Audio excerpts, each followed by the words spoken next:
pinch myself and say, I am awake. Look at my hands, count my fingers, stay calm. What's up, everybody? Welcome to episode 4 of First Eps. This episode, we're taking a look at Behind Her Eyes, the brand new Netflix TV series, mini-series. I really don't know what kind of series it is, but we're talking about the first episode. My name's Eric. I'm Keith. This is First Eps.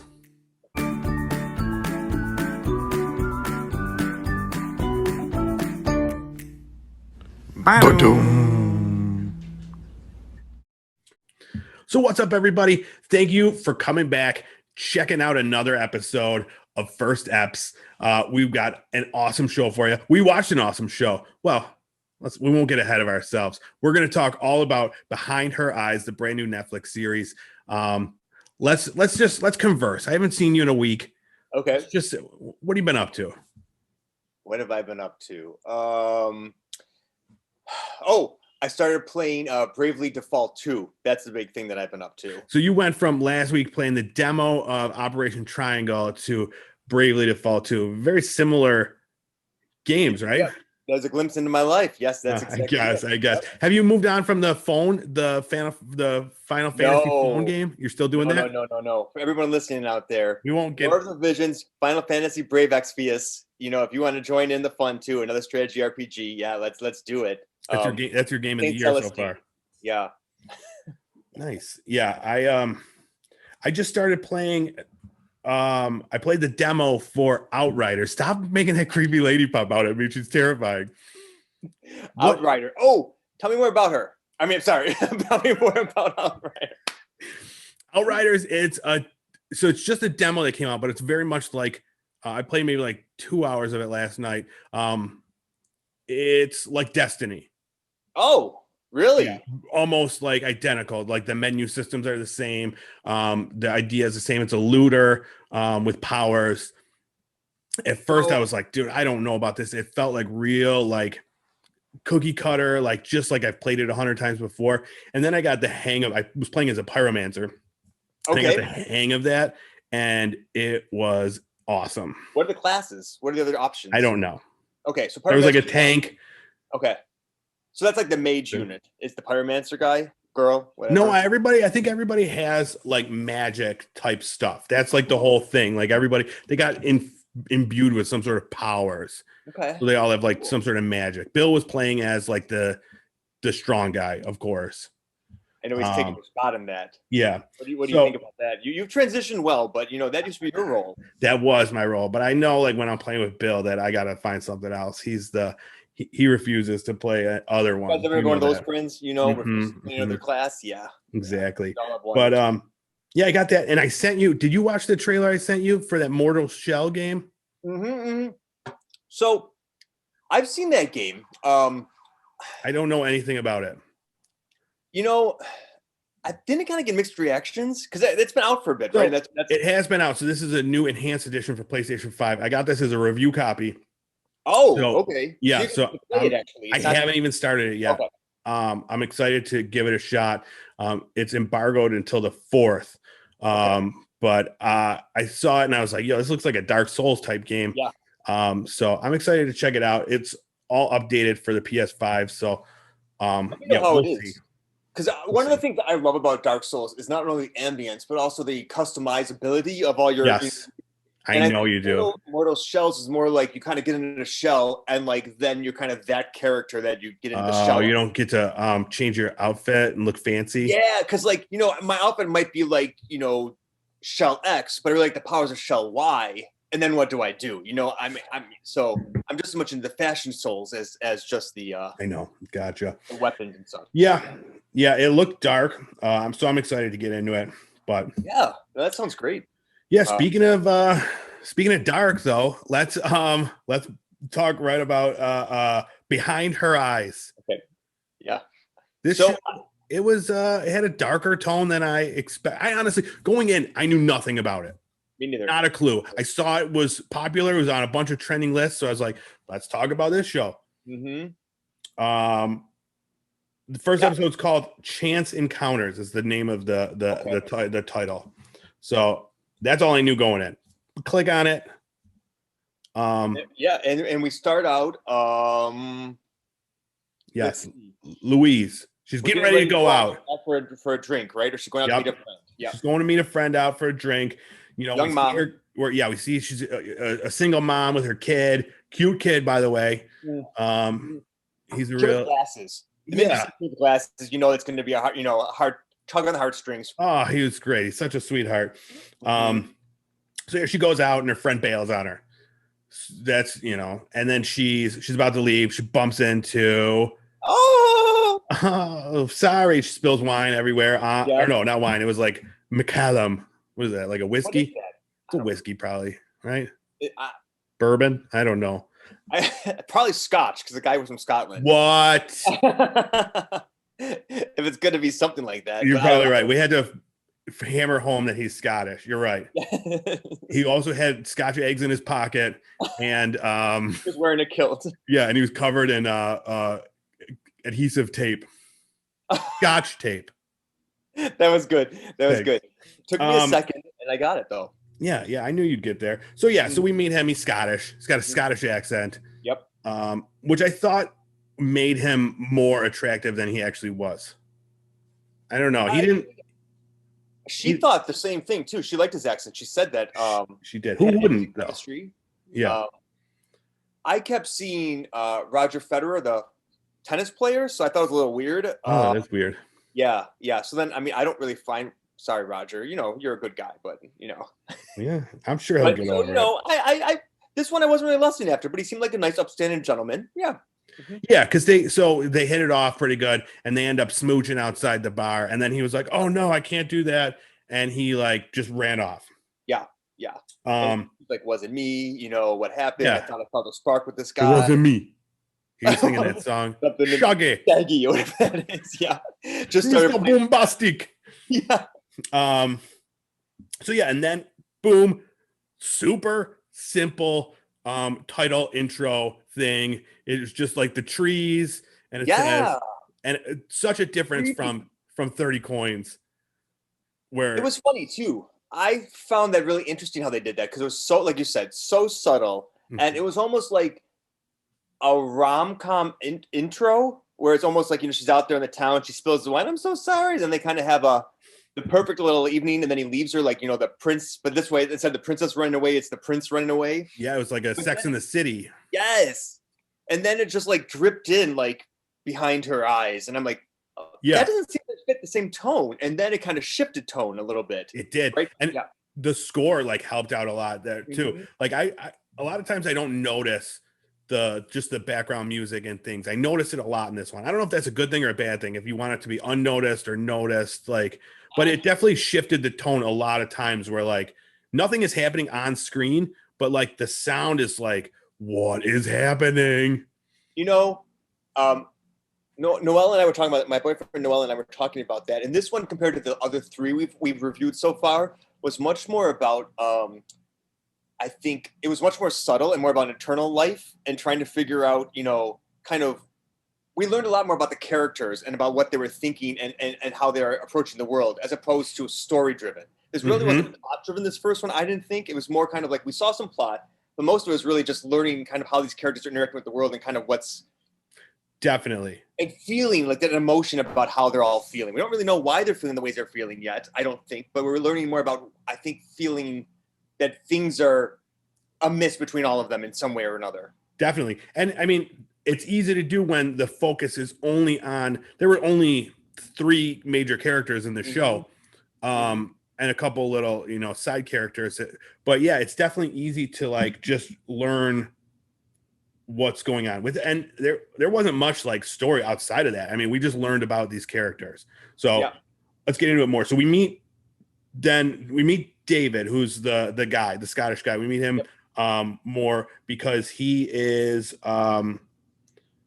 he's talking to his wife, and he's going to a job interview. They leave it up in the air. We don't really know. You don't know if it's his wife. You don't know where he's going. Yeah, but we're learning about him, and like they're they're like eating breakfast and they're just super like cold to one another, you know? Yeah. So that was interesting. So like, that's what you said. Like we're learning about the characters very subtly, not in any outright story things, but like just their mannerisms. And then he's like, it's time to take your pill. So like, then she's like, takes her pill. So I'm like, what? You know, like his wife takes his pill, not Louise. Yes. This is no. Yeah. Oh yeah. I'm sorry. Yeah. We moved on. Louise, we don't see right now. So yeah, it's the three characters. It's David, Louise, the girl from the bar, and then this wife who we don't know her name yet. What is her name? Adele. Oh yes, Adele. Yes. I'm like, you're asking me someone's name. I know. I knew right away. I was like, I just gotta look at my notes. Yes, Adele. So first reactions about Adele. So we see her. I think the first time we see Adele is when we re-see. When Louise meets him again, correct? Is that when we first see Adele? No, because we see Adele. The breakfast thing where he's going to the interview happens first, and then we see Adele again at the interview. Why she went with him to an interview? I was confused with that, but that's what I wanted to ask you about that. You don't know why she was there either. And I guess maybe it was more of a like a welcoming. Like that's what I was thinking too. Like maybe he was already accepted. So basically, David goes to his new job. That makes sense. Yeah, because they've already moved there and shit like that. So it's not an interview. It's more of just like, because he was saying he was nervous and stuff. Yes. He must have just been his first day. But yeah, she goes with him after she took her pill. Yes, which they made a big deal about. It was kind of like, don't worry, I'll be taking it. And it was this yellow and red pill. She's not taking that at some point later on in the series. Just how God. Like, whatever that pill does. But I can't wait. So yes, so then we learn that he's a psychiatrist. Right. And then so he's at this new job. We meet one of my favorite characters, Sue, the sweetheart old lady that's working with Louise. She makes her some tea. She brings her a sandwich. Love her. Sammy. Yeah. And of course, what happens? What happens within the first 5 minutes of the sandwich being brought in? What happens the first 5 minutes when you wear a red or a white shirt? A white silk shirt. Yeah, you get a little stain on it. Little ketchup right there. Boop. But yeah, and then it was funny, like, because I went from saying like how much I love Sue, that she's a sweetheart, to just being like, yo, Sue is the worst. And I don't remember why. Was it when she was like accosting her, trying to get the ketchup off of her blouse? Yes, and she's just mushing ketchup everywhere. That's why. I was like, why did I leave with a bad taste in my mouth about Sue? That's why. She's the worst.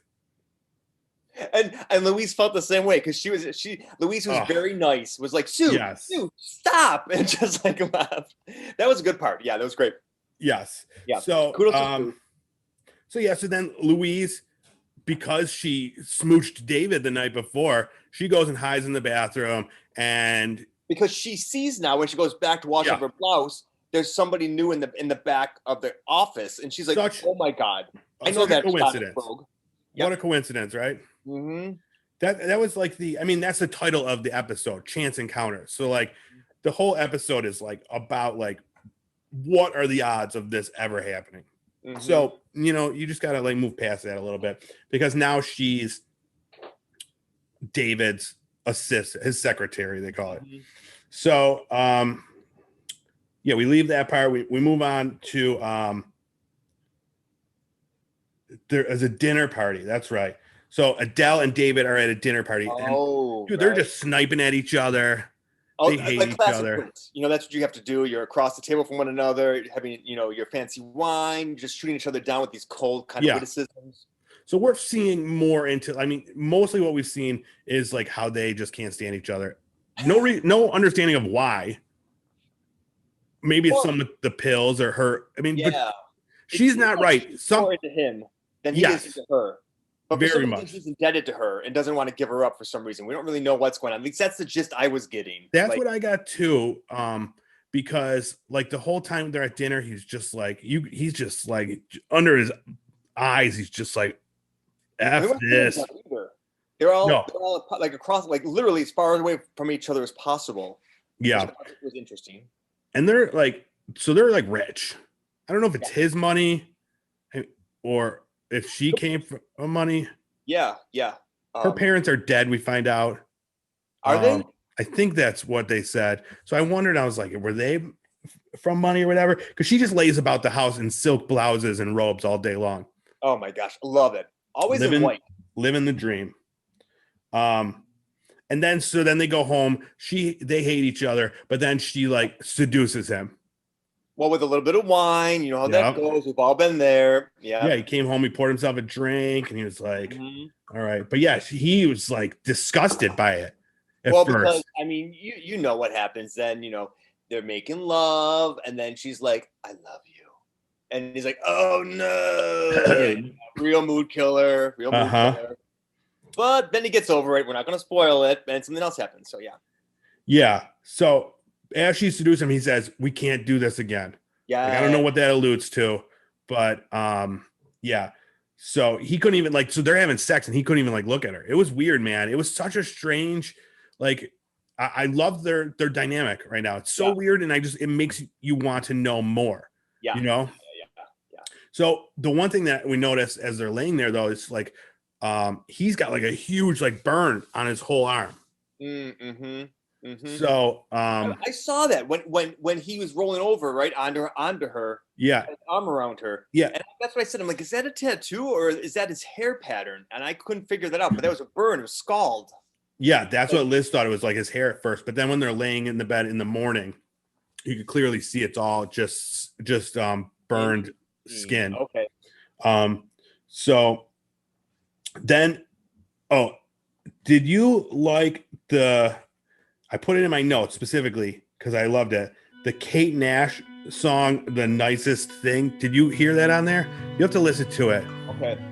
Because it played during the part where like Adele is I don't know, she's like just oh no, it was the flashback we saw like Adele in a home, yes, and the song is playing. I'm like, dude, this song is great. The music was fantastic during this whole episode, but I actually had to look that up. It was Kate Nash, "Nicest Thing." Fantastic version.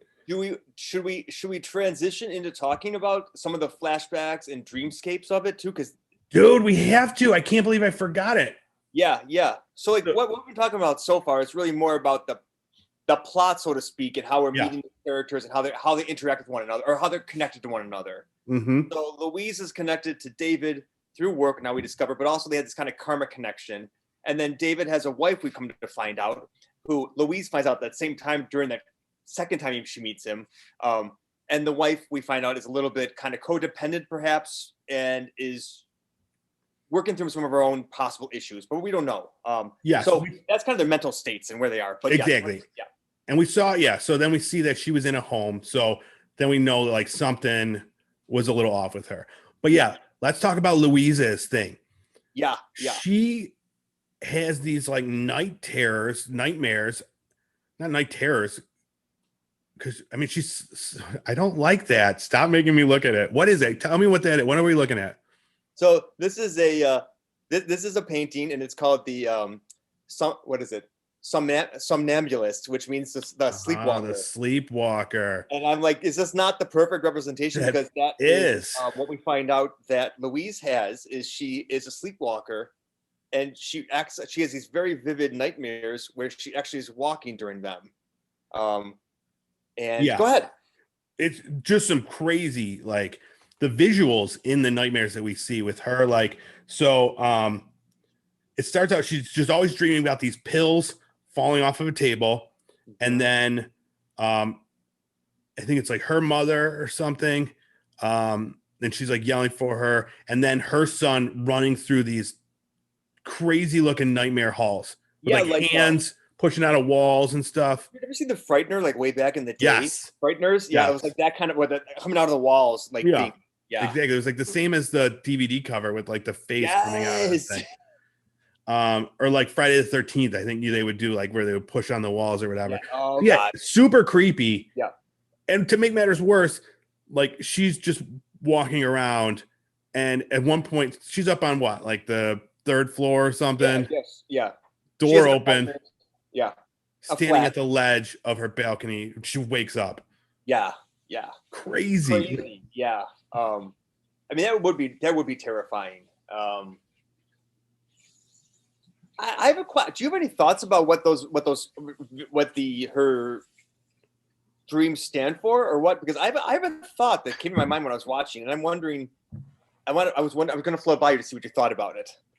Yeah, I mean, my mind just thought of like the obvious, where like her mother killed herself from an overdose, but I don't know if that's too, like, they're really kind of, it's on the nose, like from what we're seeing.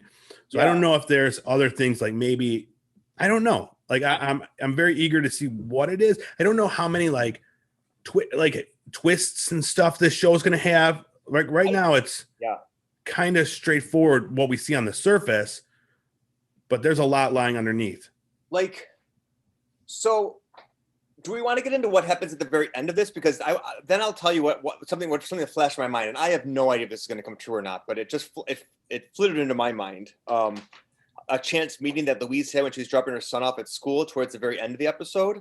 Yeah, we can talk about that too. Yeah. Let's go through. I mean, so like, points that we just missed were like Adele. We saw her in the home, and we learned that she's the girl who paints fires. So she does paintings of fire. So there's something, she's some sort of like a fire bug or something here. Yes, that's it. Yeah. That I thought it's a kind of mental institution or something. And And then other than that, we just see her like, just lazing about her house, bored. And then, so she decides to get out of her house. Oh, so her, so David, she's been a good girl. She gets her credit card and her phone back. Yes. So she's going to paint the town. That's right. Louise is dropping her kid off to school, and they bump into each other. Literally. And of course, Louise, my God, was power walking. She literally blasted her, dude. She went 10 feet. I thought it was amazing. Her purse flies open, the phone comes flying out. Mm-hmm. Her amazing haircut, her chic haircut goes flying. Yeah, I literally wrote in my notes, fucking decked her. I love like a good hair move too. And like when Adele went flying to the ground, again, that hair just flipped like mesmerizing. Her bob went crazy. Just a flip back and forth. Yeah. Oh, yeah.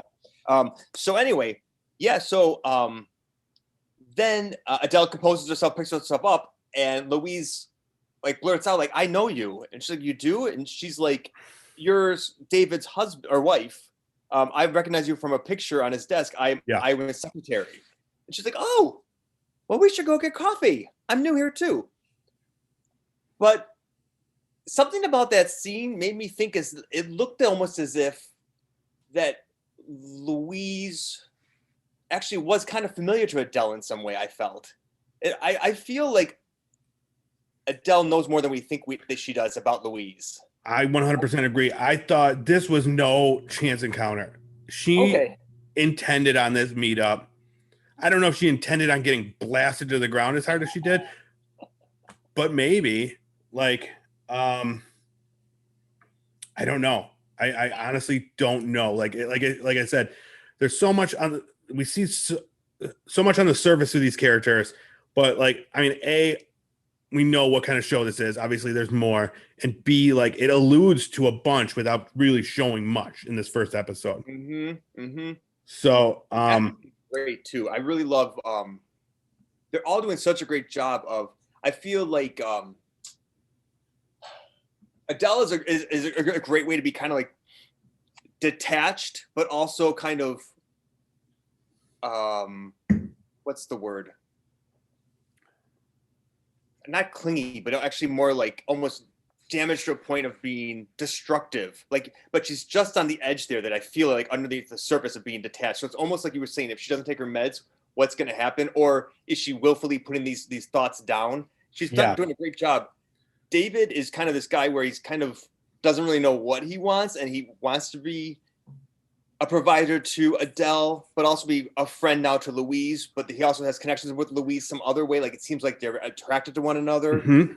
So he's doing, I think, a great job of trying to walk that line. And I'm like, okay, I can totally feel that. And then Louise her character is being played so well. I feel like of being, you know, this mom who's kind of struggling to be a good mom, but also still look at the sunny side of life and find like the joy in things while having these night terrors and kind of being, you know, with a son whose husband or her ex-husband isn't really involved. You know, there's a more story with that. But a lot of nuance. It's great. Yeah, very much so. And like you said, I thought everybody has their characters down as far as the acting. Like Adele, that like the look in her eyes, like of there's something there, but like it's kind of like far away. Like it's very well done. It makes kind of unsettling, like looking at her. And then especially when we like kind of alludes to her starting fires. Yes. Like I was like, I don't know. But yeah, everything like you said, it was so coincidental with them bumping into each other, with them with Louise and David meeting at the night, and then being working together. Like so, it was interesting. That brought me to my thought. I want to ask you, what you think the dreams are actually not Louise's, but could be Adele's? But don't we see Louise's kid in the dream? We do. Oh. But because here's what I'm thinking, and I have no idea, but we definitely see Louise or Adele rather at one point in time taking her pill and then laying down, and she closes her eyes and like you see briefly trees, and then she I think she wafts into her time at the sanitarium or wherever she was. But we know that she takes pills and that she has dreams. That we made that connection, and we've never really seen Louise taking any pills, but we've seen Adele very cleanly connected with pills. And since they always start with pills spilling, I'm like, I have no idea. But there is something to this show that makes it seem like it's more like you were saying, like there's something darker about it than just. I don't know. I like it. I honestly like though it leads into my my rating of the show. Yeah. Where 100% I wanted to binge it. Like I wanted to watch it again right after that. Because there's so much left unsaid in the first episode where like now not a ton happened, but I want to know what's going to happen. Yes. You know? Yeah. Where do you rate it? You know what? I'm right between watch it and binge it. I really liked it and I want to watch it again.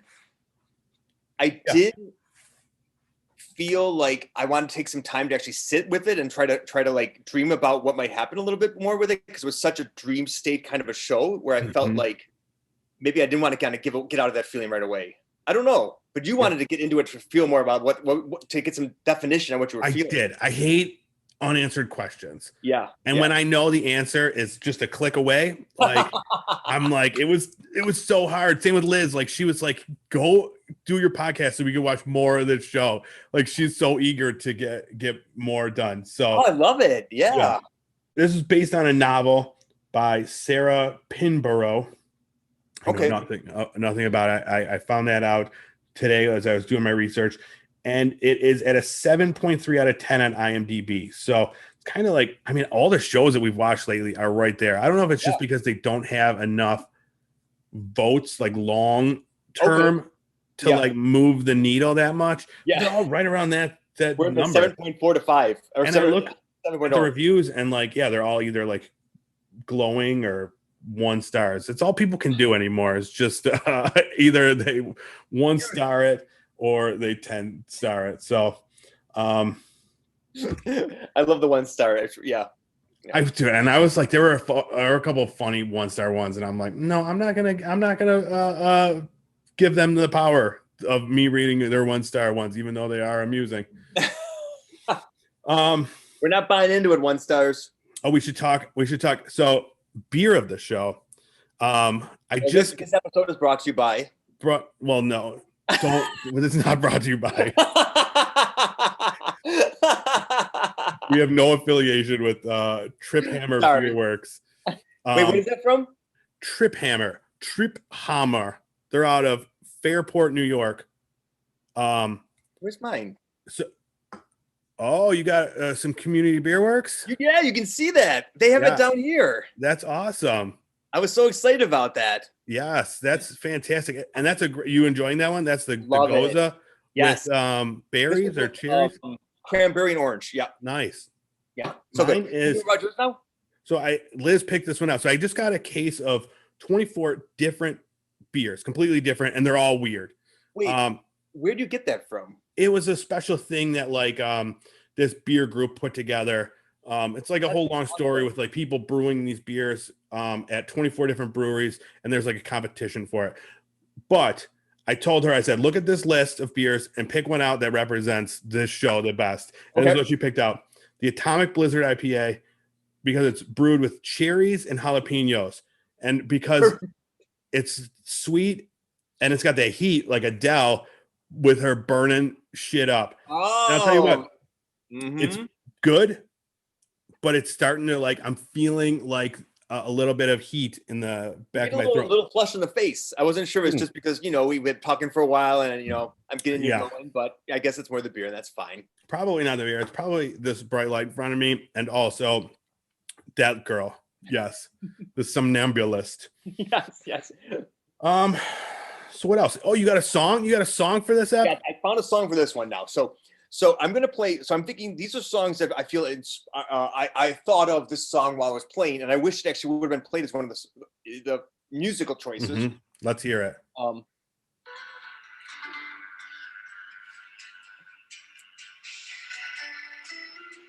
This is the quality that everybody wants to hear. Hold it up to your speaker. I mean, your microphone. Where's my microphone? Oh my God, this is great. I'm moving around. I'll just put in 15 seconds of this song. Talk about it. So this is The Killing Moon by Echo and the Bunnymen. Come on, everyone knows that song. Yeah. Everyone knows the song, but it was very hard to hear. Knows what microphone is in the computer, please. I don't have you've got this whole podcast set up now over there. I mean, I don't have that luxury right now. You gotta get good. You got her. You got the somnambulist. Anyway, so yeah, I just thought, The Killing Moon, like you're not really sure what's happening there. Like you feel like there's fate going on and it's up against people's will and what's going to take over and what's not. I just think that the lyrics of that song and the mood seem to fit the this mood show 100%. Yeah. That one is definitely, I feel like I heard that in my head while I was watching that. Like, Girl, You'll Be a Woman Soon by Urge Overkill. That's a good one too. That's not the same song, but I can see that too. But it's just got the same, like, kind of like dark, like, sound. Yeah. Mm-hmm. Yeah. You can just see you're walking. Yeah. It wasn't anything by like the Ravenettes, dude. Like one of those dark. I mean, that's like so many songs could have fit this show. Absolutely. Yeah. Ravenettes would be a great one too. 100%. They're a little more jangle. Maybe I can see them fitting for Louise because she's a little more up tempo, but still has a dark side to it. We're finding. So she may. We're thinking she may. Who knows? Yeah. Only one way to find out, and that's to watch the next 5 episodes. It's only 6 episodes. Okay. So 5 more episodes, and we'll have all the answers.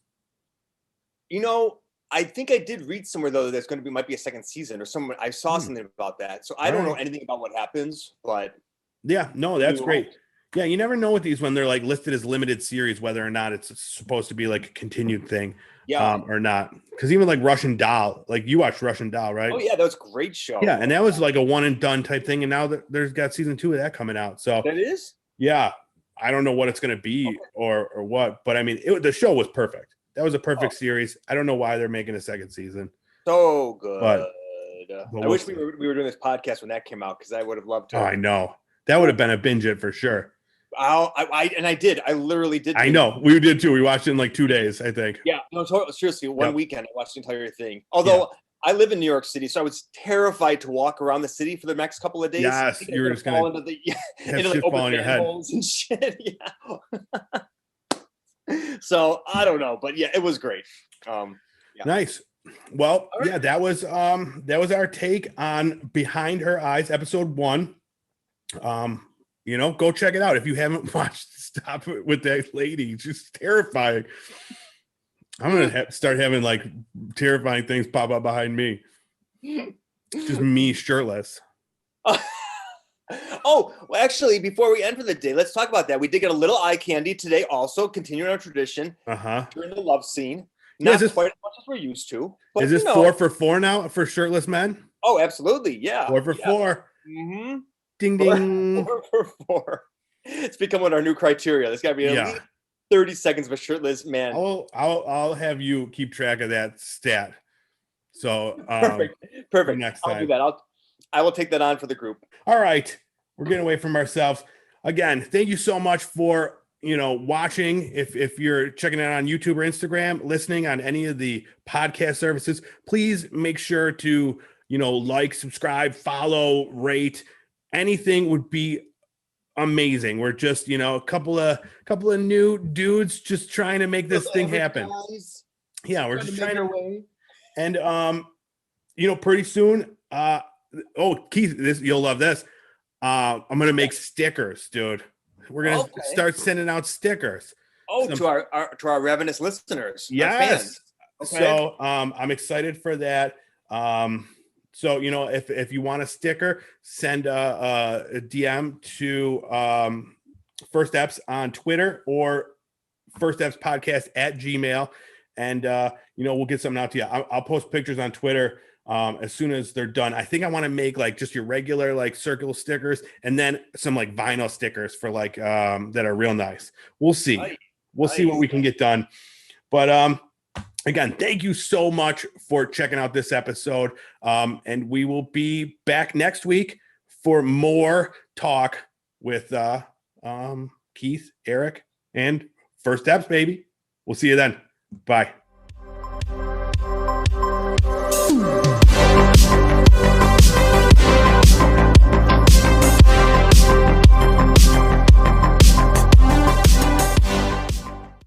Wait a minute. Don't do it yet. Perfect. Sorry. That would have been bad. I was trying not to burp when you were, and I'm. It's going in the post-credits scene. Yes. All right, go ahead.